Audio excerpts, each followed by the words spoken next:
सबका माहौल ही बदल गया एकदम। बड़ी खराब स्थिति हो गई।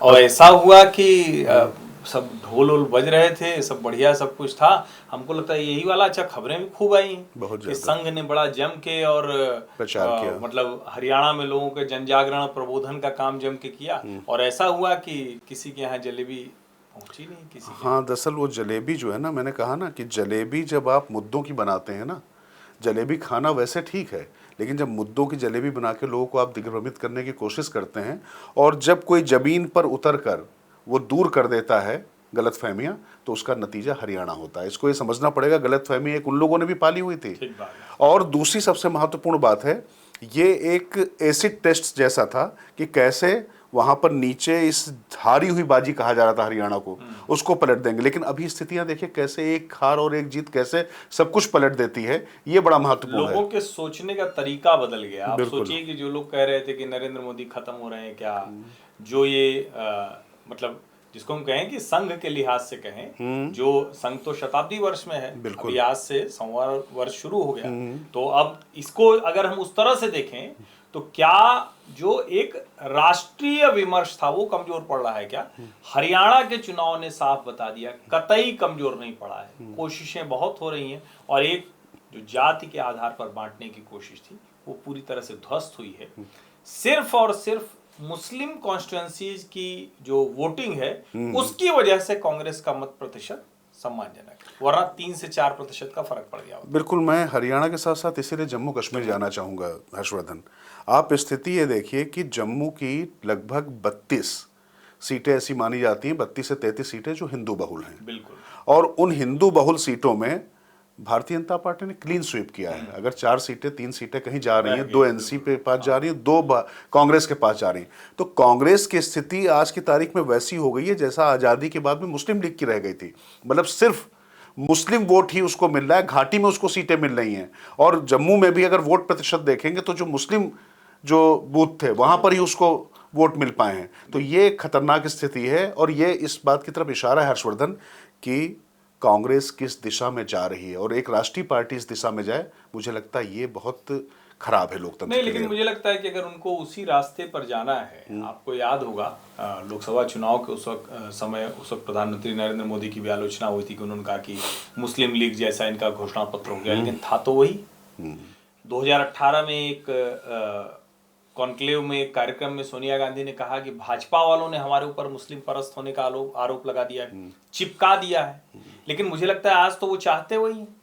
कर्नाटक और तेलंगाना ये दोनों चुनाव ऐसे थे, आप सोचिए जरा कि पीएफआई पर प्रतिबंध लगे और कांग्रेस अपने घोषणा पत्र में डाल दे कि आप बजरंग दल पर प्रतिबंध लगाएंगे। इसका सीधा सा मतलब है कि वो कोई भी मैसेजिंग जो मतलब क्या कहेंगे, मुस्लिम के साथ खड़ा होना, ये तो ठीक शब्द नहीं होगा, मुस्लिमों की गलत हरकतों पर भी आंख मूंद लेना, जो इस्लामोफोबिया है उसको बढ़ावा देना।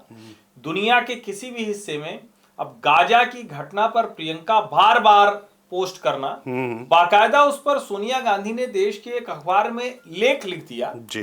तो अब आप मुस्लिम लीग कहें ना कहें, हो सकता है कांग्रेस वाले नाराज हो जाएं अभी इसको देखने के बाद, लेकिन स्थिति उनकी कमोबेश हुई है। उनको लगता है कि और सिर्फ यही नहीं है, मुसलमान मिल जाए देश में चुनाव लड़ ले, वो राज्य में कोई एक दबंग जाति मिल जाए उस राज्य में चुनाव लड़ ले, इन दोनों को ध्वस्त किया गया। आप देखिए कि हरियाणा में जो जाट करके लड़ रहे थे, जाटों का मत भी भारतीय जनता पार्टी को मिला, और जेजेपी खत्म हुई तो ऐसा नहीं हुआ कि वो सीधे सीधे सब शिफ्ट हो गया कांग्रेस में, वो भारतीय जनता पार्टी के भी साथ आया। दरअसल एक बात मुझे लगता है कि 2012 के जब उत्तर प्रदेश के जब चुनाव हुए, उसके बाद एक एंटनी कमेटी बनी थी हर्षवर्धन।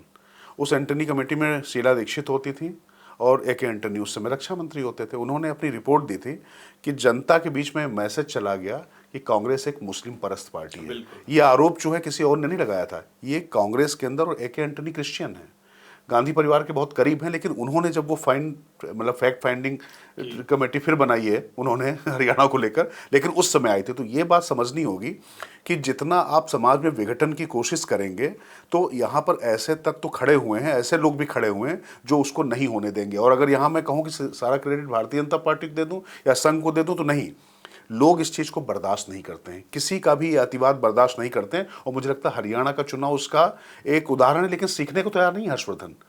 कर्नाटक में जो हुआ है, जो सिद्धरमैया सरकार ने जो केस वापस लेने की जो घोषणा की है, वो तो बहुत ही खतरनाक है। नहीं, मुझे लगता है यहीं पर जाकर जो आपने अभी कहा ना, मुस्लिम लीग हो गई है।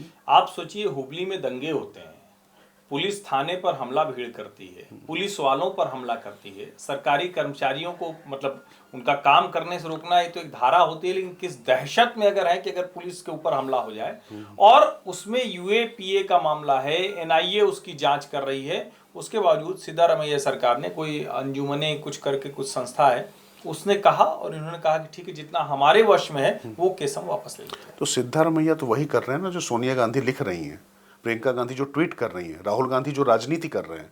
मुझे एक चीज़ समझ में नहीं आ रही है, क्या वाकई ये जो उपद्रवी तत्व हैं, जो आप कह रहे थे, उनके लिए क्या शब्द इस्तेमाल किया जाए, जो कट्टरपंथी अंधभक्त वाली जो ताकतें हैं, इनको मैं और कुछ नहीं कह सकता, एक कट्टरपंथी हैं और निश्चित तौर पर ये समाज के लिए एक कलंक हैं।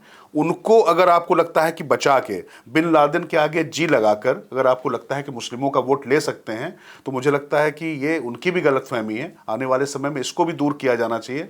और ये जो चीज़ें उसी तरफ बढ़ रही हैं, और मुझे लगता है कांग्रेस दिन पर दिन एक्सपोज हो रही है, वो तो है, लेकिन ये जो प्रवृत्ति है, एक समाज को ये बता दो कि हम कुछ भी करेंगे, हमें बचाने के लिए यहाँ कोई बैठा हुआ है, नहीं।